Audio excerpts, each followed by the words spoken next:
Man, what a beautiful day. So many beautiful people out. I can feel the potential.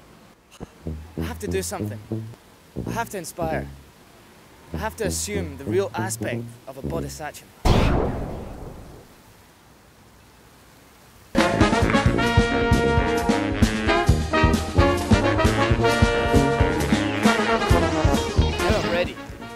I'm ready to accomplish my mission as a bodhisattva of the earth. Let's do it. Let's go. Do you believe in heaven and hell? Sure. Not so much. No heaven or hell. No. No? No. I suppose. I mean, I wouldn't. That's a big debate. I don't know. I do believe in heaven and hell.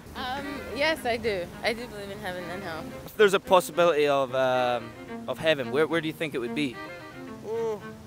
I feel as though heaven is like, it's almost like an invisible place in the sky that like only your soul can see. Heaven is with God and Jesus.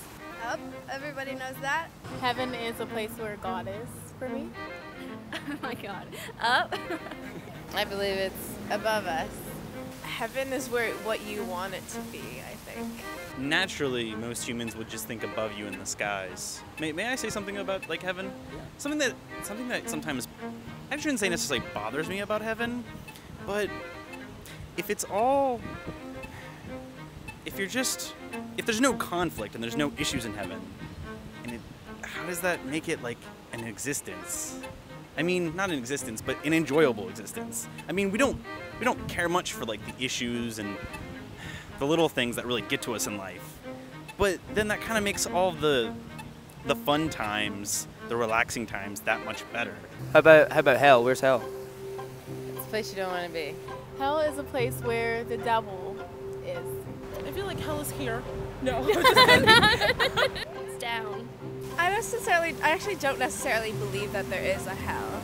I think everybody goes to a place where they deserve to be, I guess. Probably center of the world, down in the core somewhere. They're out there. Yeah, and then I feel like there's like when you die, if you haven't been that good a person, there's like a vacuum that opens up and then it just drags you down to the center of the earth, and that's where hell is.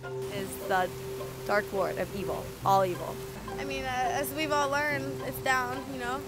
Could you try to look with your eyes at your forehead? Can you see your forehead?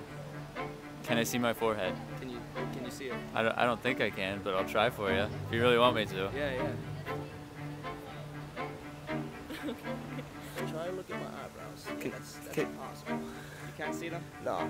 Try to see if you can see them. Look again. Can you see your eyebrows? Can't see it. No. No.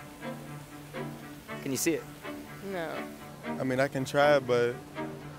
So in Buddhism, we believe that heaven and hell are potentials within our own life, but we cannot see. So we have the potential to experience heaven, but also to experience hell too. What do you think about that? I agree. Yes. I think that makes complete sense. Within yourself, the heaven and hell within yourself, the struggle of like, you know, the power struggles of life and death and all that. Yeah, I like that. I like that philosophy. I like that. I like what you just said. I agree. I like that. You like that? Yeah. I could see that, yeah, for sure, because there's always been like ups and downs in every part of life, and if you consider the down, like the really, really down parts to be hell, yeah, I could see it, and if you consider the really, really up parts to be heaven, I could definitely see that. Yeah. Yeah, that's interesting. Yeah, definitely interesting. Yeah.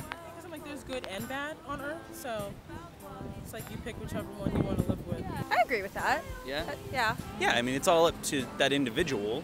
I would agree with you on that. I believe that makes sense. It's kind of the way I see it as well. It's just a human condition more than anything else. I agree with that.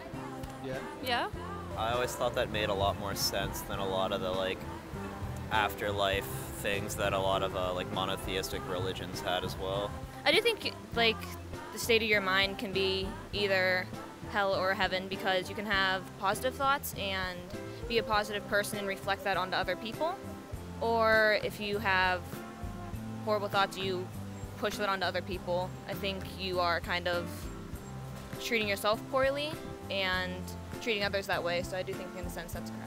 if you were to be able to access this unlimited potential inside your own life, what would you do with it? I would do what I'm doing now, like make my family happy by continuing going to school, be the first person to graduate in my family. I would do the things that I dream of. I would make films and go around the world. I definitely have my dream job. What's your dream job? Just like touring with concerts and being around music and that type of thing. I'd probably make my life more like heaven than hell. I mean, I don't know. I think I'd use it more so to help my family out than me. Probably just try to help everybody around me. That's what I would probably have to say. I'd use it What would you use it for? for good. I would do anything that could make not only me, but my family, friends, random people, I have no idea who they are. Whatever I can do to make them feel that, and the people who have the negative ones, whatever I can do to convert that into positive energy and happiness, I would do that. To live the best, most happiest life I could live, I guess. I don't know. Would you like to know more about Buddhism? Yes, I would. Sure. I mean, it's always fun to learn about new things. Actually, I'm pretty interested in Buddhism. It is something I started taking up recently. Yeah, I'd be interested to learn more about it. Sure, I've read more than you'd think about Buddhism. Yeah, it's interesting. My friend's a Buddhist. That's all I know. What would you like to know more? Sure. Great. We have right here in Academic Hall every Friday, room 302 at 5 o'clock. We would love to see you there. All right, Pittsburgh chapter, thank you so much for tuning in, and let's strive to live the best that we can right now. Kotse Ru.